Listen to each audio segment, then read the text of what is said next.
Merry Meet YouTubers. So I'm sorry for not putting out a new witchy video for such a long time. I feel like a horrible YouTuber, but things have been really crazy. I just got back from vacation, and if you can't tell, I'm in my grubbies because we're doing a kind of U-Haul in the house. I'm getting everything ready to start an at-home daycare. As well, I'm taking pictures of a whole bunch of stuff. Stuff like some of my paintings, some of my jewelry, some of my crafts, to put up on an Etsy site. So I did want to show you one thing. Personally, I use scarab runes, these are my original set. They're like little glass beads, and then I drew a scarab on one side and the symbol on the other. And they work really well for me. I like the setup of them, but the scarab, like the Sharpie, which is supposed to be permanent on glass, apparently isn't permanent on these stones. So I decided to make a new set. And as I was making them, I was thinking, you know what? These would be really cool to sell, too. So anyway, they literally just came out of the oven, so they're still hot.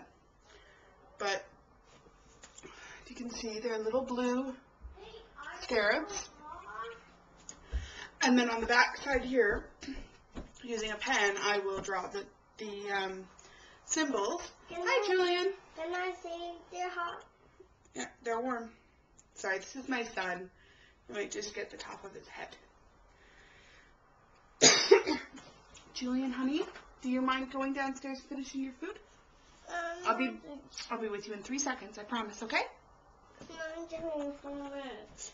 Okay, but you have to be very quiet, alright? Can you promise to be quiet? Mm-hmm. Perfect. So anyway, and then I will draw the symbols on the back and probably lacquer them. You will? Yeah. I think I will, Jules. So I'll lacquer them and then they'll be ready to use. And I was thinking... Ready to use? Can I talk, please? Sure. Sorry. But I was thinking these would be really cool to sell on Etsy. I can also do runes that are similar. So it has the Elder Frenach runes on it. And I could also do them with the, I can never pronounce it properly, the Onagium. It's the Celtic tree one. Oh, yeah. I'm going to make a horsey nose. Okay. So yeah, with the Onagium on the back of each one. But anyway, so if you guys are interested in me selling these, if you think it's a good idea for me to sell them, please comment in the underbar. Yeah. Julianne, you're being very loud. Oh. So yeah, and I was thinking of, so that's those.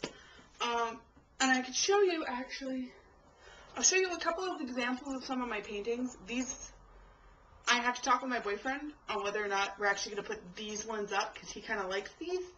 But I do have a bunch of other ones. But this is, just to show you my style. So that's one of them. This is kind of a impressionistic sort of thing. You're funny. Yeah, we've all been funny. We are. And I did also want to do some like icon work. I really like the idea of iconography. So, some examples of those like icon work are like these. Can I see those? And this is another one. Can I see those, Mommy? And there's some more. And I was thinking of doing some of those. Of course, be gentle. And I was thinking of doing some of those as well to sell on Etsy. Again, if you guys are interested in seeing this stuff, please, annotations in the underbar. I would love it. And the last thing for my little update is I've got 3 quick book reviews for you. First one here is The Magical Household by Scott Cunningham and David Harrington. I love this book. I really did. It was a real joy to read. No, put it back, please. Be gentle.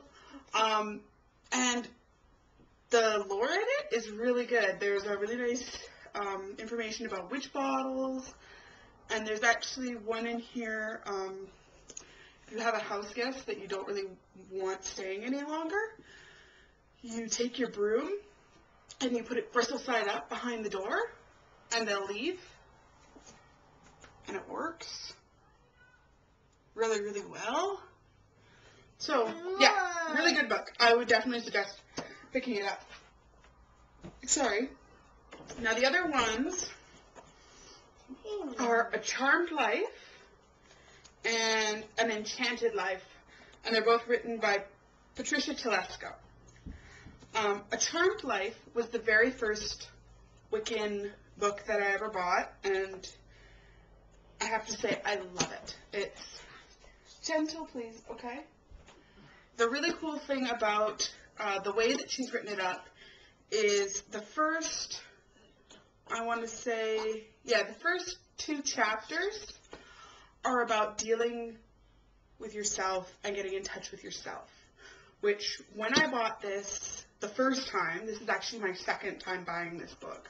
When I bought it the first time, I was an extremely depressed and angst-ridden teenager. Mommy. Julian, I'm talking. I love you. Oh, Mommy, I got tough. Okay, shh. What did I say? 2 minutes. Okay? Deal? There it goes. Awesome. All right. But I was an extremely depressed, angsty, gothy teenager, and I picked up this book. Which, even at the time, I'm like, this is a little fluffy buddy for me. But it's awesome because it talks about seeing the first couple chapters talks about, getting yourself to see yourself as a beautiful person and seeing what's good about yourself and recognizing what's bad about yourself. Please be quiet. Recognizing your faults and stuff like that and how to deal with them. So, really good. I would definitely suggest this as a 101 book for anyone. It's by New Page Books. And actually, I find it really hard to find this book. But it is amazing. An Enchanted Life is her follow-up, which is An Adept's Guide to Masterful Magic. And in it, she talks about, what does she label it as? Where is it? There we go. The 50 Practices for Enchanted Living, which, here, I'll show you. You can't really read it, but that's okay. I'm talking still. 2 more minutes. But it's like the basic, it gives you basic tenets and goals. And the nice thing is the way that she writes everything, you don't have to be a Wiccan. You don't have to be a pagan. You could be a Buddhist, anybody, and read these and understand and appreciate it. She's not strictly Wiccan, which is really nice. I'm still talking. Excuse me. No. 1 minute. Okay? I'm almost done. And then the rest of the book, she explains the 4 main archetypes. The teacher, the healer, the teacher, the warrior, and what's the last one? The visionary. And how those 4 aspects of self can be utilized to kind of continue your path. And the really nice thing that I like about her books is they're not about setting up your altar and calling the quarters and those kind of things like a lot of the Scott Cunningham, Ravenwolf, and Buckland books are. But it's more about the spiritual inner side, which I think is very important.